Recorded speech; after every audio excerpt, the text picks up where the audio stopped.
مولانا رومی رحمۃ اللہ علیہ۔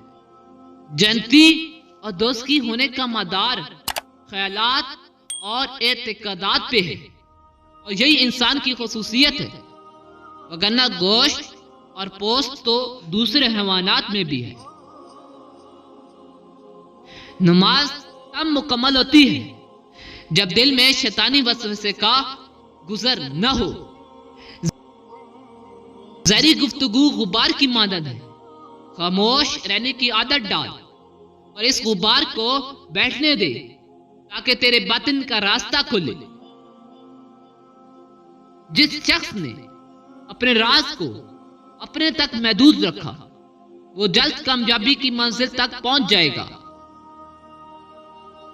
اپنے دل پر لگے زخموں کو نظر انداز مت کرو، بلکہ ان کو محسوس کرو، کیونکہ یہی تو وہ جگہ ہے جہاں سے روشنی تمہارے اندر داخل ہوتی ہے۔ شیطان انسان کا کھلا دشمن ہے، اس لیے ہر لمحہ اس سے چوکنے رہو۔ یہ بات معنی نہیں رکھتی کہ آپ کتنی زبانیں سمجھ سکتے ہیں، صرف دلوں کو سمجھنا ہی آپ کو اہم بناتا ہے۔ صوفی وہ ہے جو خود کو غیر اللہ سے محفوظ رکھے اور دل میں کوئی نفسانی خواہش آنے نہ دے۔ اصلی سکون صرف آپ کو تب حاصل ہو سکتا ہے جب آپ اللہ کے ساتھ اکیلے ہوں۔ عشق میں کمال کا راستہ یہی ہے کہ انسان غیر اللہ کے بند سے آزاد ہو جائے۔ تو آدم کی پشت میں سے ہے، تو پھر جستجو میں رہے دل کی آگ اور آنکھ کے پانی سے اپنی روح کی خزاں تیار کر۔ محبت اور غصے میں اصل حقیقت نظر نہیں آتی۔ بیٹا کوشش میں لگا رہے، مرتے دم تک۔ کوئی وقت ضرور آئے گا کہ عنایت خداوندی ہمراز ہوگی۔ رسول اللہ صلی اللہ علیہ وسلم نے فرمایا، جس نے رمضان میں بحالت ایمان ثواب کی نیت سے قیام کیا تو اس کے سابقہ تمام گناہ معاف کر دیے جائیں گے۔ کھٹکھٹاؤ، وہ دروازہ کھول دے گا۔ مٹ جاؤ، وہ سورج کی طرح چمکا دے گا۔ جھک جاؤ، وہ آسمانوں جتنا بلند کر دے گا۔ خوش بھی نہ رہو، وہ تمہیں سب کچھ بنا دے گا، اور اس کے ہو جاؤ وہ اپنا بنا لے گا۔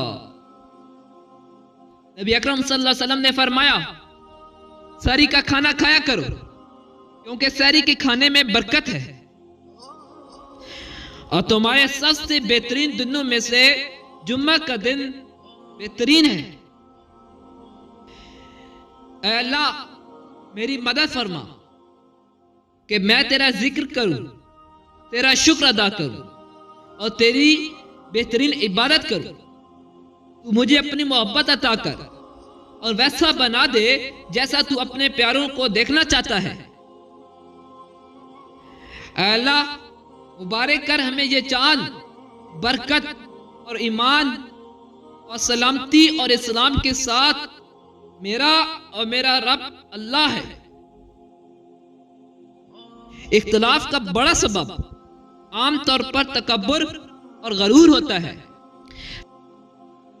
حقیقی سکون صرف اس وقت ملتا ہے جب آپ تنہائی میں خدا سے لو لگاتے ہیں۔ بیدار کر دینے والا غم غافل کر دینے والی خوشی سے بہتر ہے۔ اے انسان، ہر راز کسی نہ کسی وقت ظاہر ہو کر رہتا ہے، اس لیے بدی کا بیج نہ ہو کیونکہ وہ ضرور اگے گا۔ میں نے شمس سے پوچھا کہ تصوف کیا ہے؟ اس نے کہا، دل میں خوشی محسوس کرنا جب دکھ ظاہر ہو۔ پیچھے مڑ کر مت دیکھو، کوئی نہیں جانتا کہ دنیا کیسے شروع ہوئی۔ مستقبل کے بارے میں نہ ڈرو، کچھ باقی نہ رہنے والا ہے۔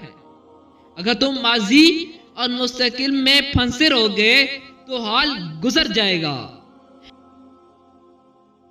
عاشق کی عید محبوب کا دیدار ہے، اور یہ دیدار اسی دنیا میں 2 مرتبہ نصیب ہوتا ہے۔ پہلی بار جب اس کی ماں مرتی ہے، اور دوسری بار جب وہ خود مرتا ہے۔ درویشوں کے علاوہ دنیا کے باقی لوگ بچوں کی مانند ہیں جو کہ دنیا کے کھیل میں مگن ہیں۔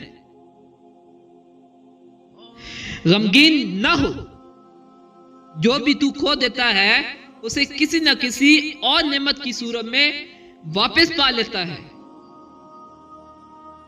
جس جسم میں اللہ کے نور کا چھڑکاؤ نہیں ہے، وہ اولیاء کے جسم کی صحبت کو برداشت نہیں کرتا، ان سے نفرت کرتا ہے۔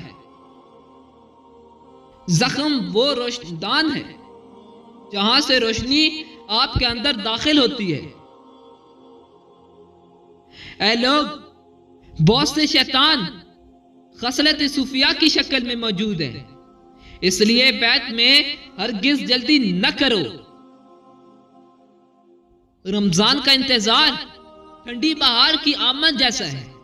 جس طرح زرعی موسموں میں ایک بہار کا موسم ہے، اسی طرح روحانی کائنات کا موسم بہار ماہ رمضان ہے۔ سورۃ النساء کے نزول کے بعد مسلمانوں کے ہاں ہر دن ہی عورتوں کا دن ہے۔ پرہیز یقیناً دوا کی جڑ ہے۔ پرہیز کر، پھر اپنی روح کی طاقت دیکھ۔ سچی بات سننے پر ہر شخص قادر نہیں، ہر پرندی کی خوراک انجیر نہیں ہے۔ اچھی صورت دل کو متاثر کرتی ہے، جبکہ اچھی سیرت روح کو۔ مولانا رومی سے کسی نے پوچھا، زہر کیا ہے؟ ہر وہ چیز جو ہماری ضرورت سے زیادہ ہو زہر ہے، جیسے قوت، دولت، اقتدار، بھوک، لالچ، محبت اور نفرت۔ تمہاری اصل ہستی تمہاری سوچ ہے، باقی تو صرف ہڈیاں اور خالی گوشت ہیں۔ انسان اپنے اندر چھپی ہوئی نفسانی خواہشات کی وجہ سے پورے لوگوں سے